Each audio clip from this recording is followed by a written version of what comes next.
Queridos amigos, queridos irmãos, que a paz do nosso Mestre Jesus esteja conosco em mais este momento em que buscamos a sua presença.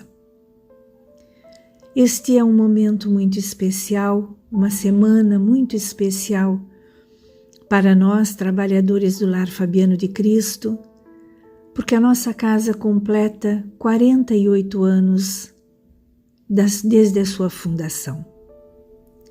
Esta casa que é para todos nós um lar, uma oficina de trabalho, um refúgio, uma escola, onde aprendemos o Evangelho de Jesus à luz da doutrina espírita.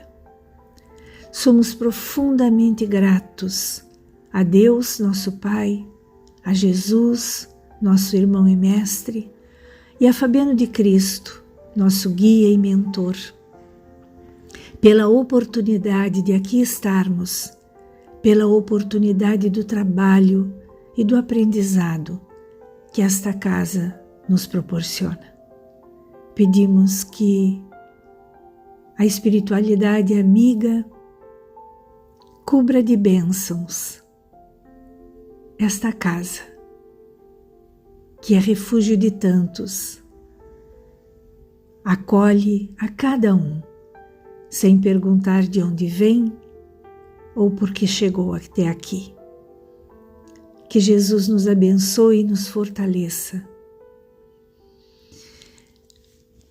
Para conduzir a nossa reflexão de hoje, temos a parábola dos trabalhadores da última hora, que lemos no Evangelho de Mateus, capítulo 20, e onde Jesus disse assim: O reino dos céus é semelhante a um pai de família que saiu de madrugada a fim de assalariar trabalhadores para sua vinha. Tendo convencionado com os trabalhadores que pagaria 1 denário a cada um por dia, mandou-os para a vinha. Saiu de novo à 3ª hora do dia e, vendo outros que se conservavam na praça sem fazer coisa alguma, disse-lhes: Ide também vós outros para a minha vinha, e vos pagarei o que for razoável. Eles foram. Saiu novamente à hora 6ª e à hora 9ª do dia e fez o mesmo. Saindo mais uma vez à hora 1/10, encontrou ainda outros que estavam desocupados, aos quais disse: Por que permaneceis aí o dia inteiro sem trabalhar?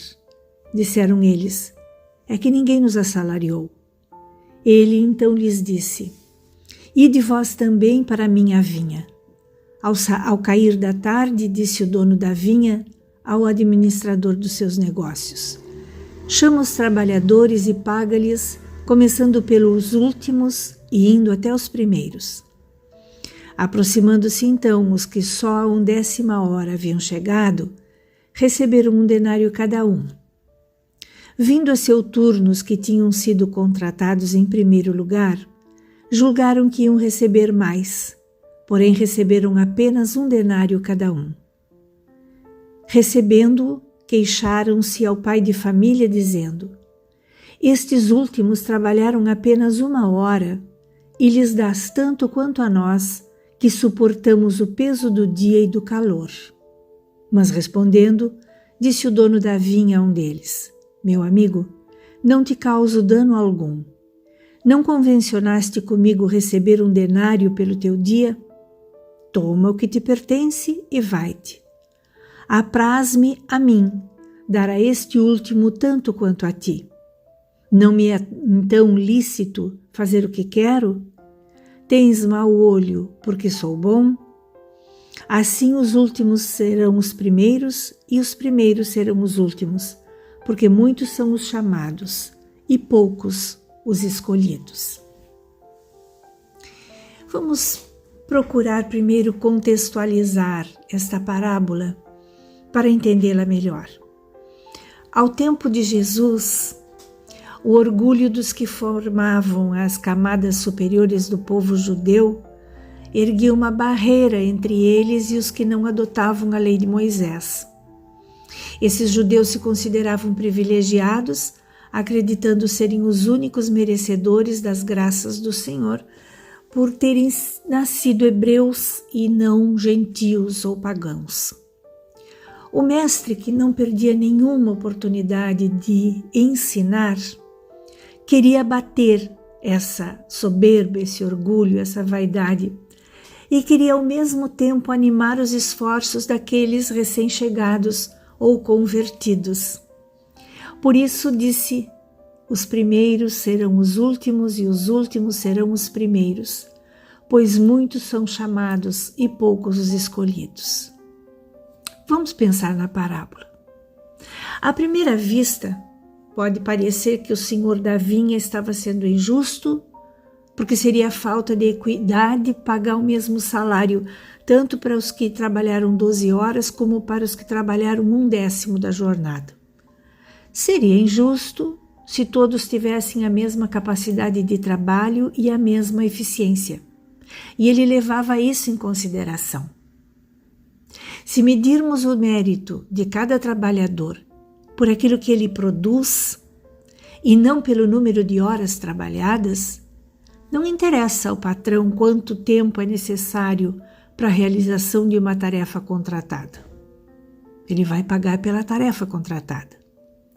Apesar de um trabalhador gastar um número de horas diferente de outro para realizar o mesmo trabalho, o que interessa é o produto desse trabalho. Dessa forma, a remuneração igual é completamente justa. Aplicando essa parábola ao campo da espiritualidade, lembramos que os trabalhadores somos nós. O trabalho é a aquisição de virtudes para a nossa própria evolução. E o salário é a consequência do trabalho realizado.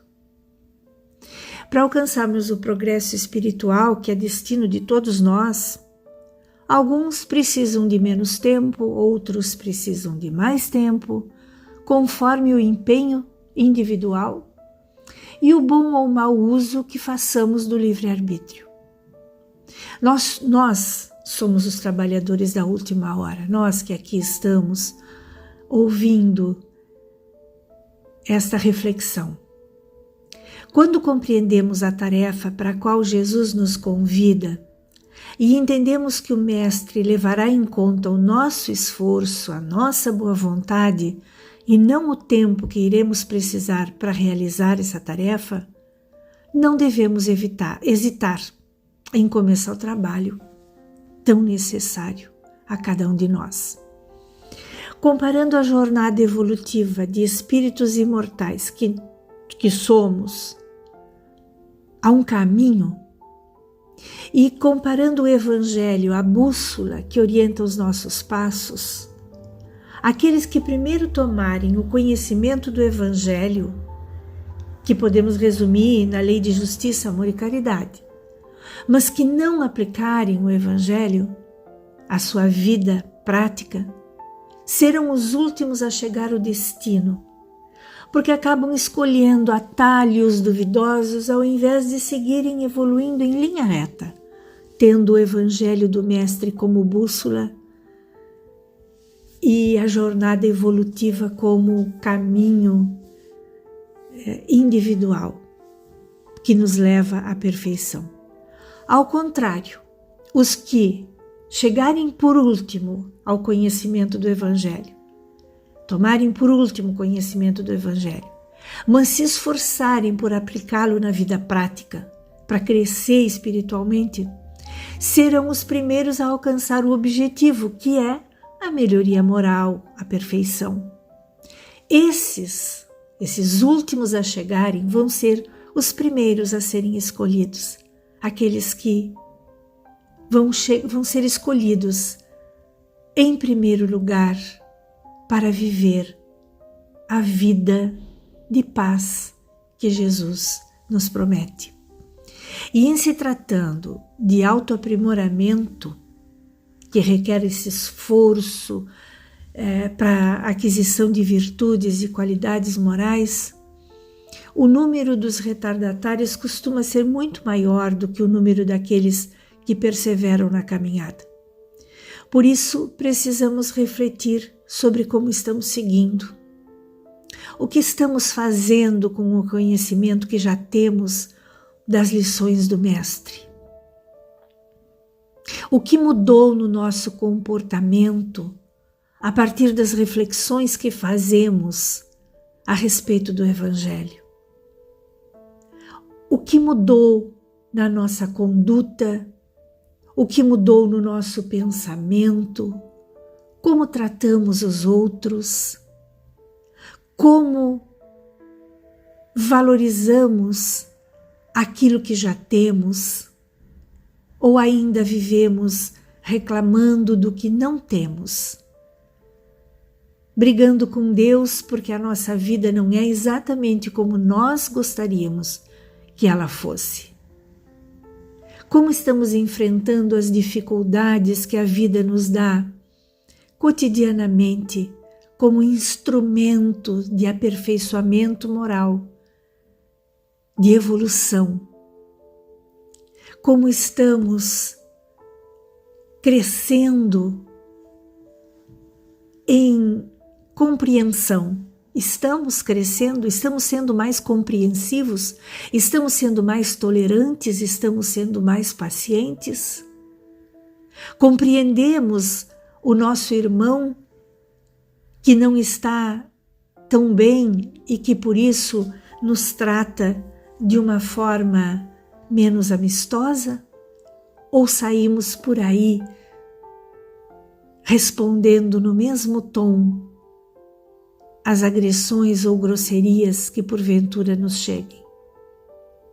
Somos aqueles que promovem a paz, que se dispõem ao diálogo com uma atitude compreensiva, respeitando o livre-arbítrio de quem está diante de nós?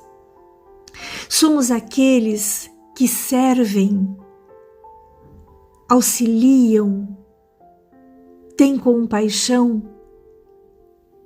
mas não ficam ali esperando retribuição nenhuma pelo que possam ter feito?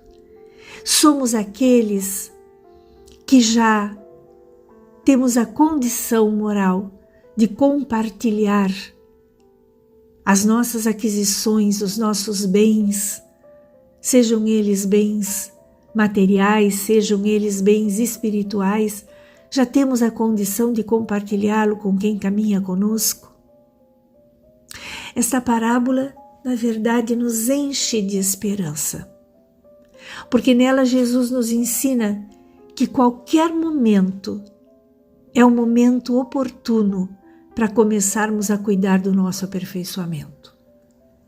Neste momento, talvez as coisas que estamos pensando possam parecer utopia para quem nos ouve pela primeira vez. Mas, na medida em que nos esforçamos para colocá-las em prática, nos damos conta que fazer o bem é bom. E só por isso vale o esforço.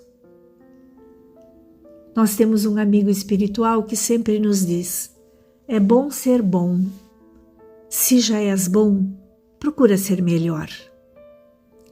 Ele nos aponta o caminho da perfeição quando nos diz: se já tens alguma aquisição, continua te esforçando, porque o bem, fazer o bem, é bom. Queridos amigos,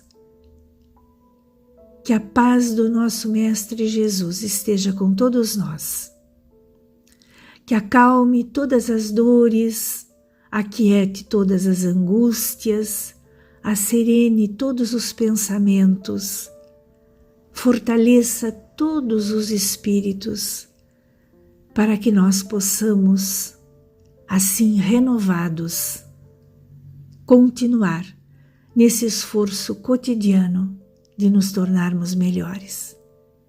Que Jesus nos abençoe a todos.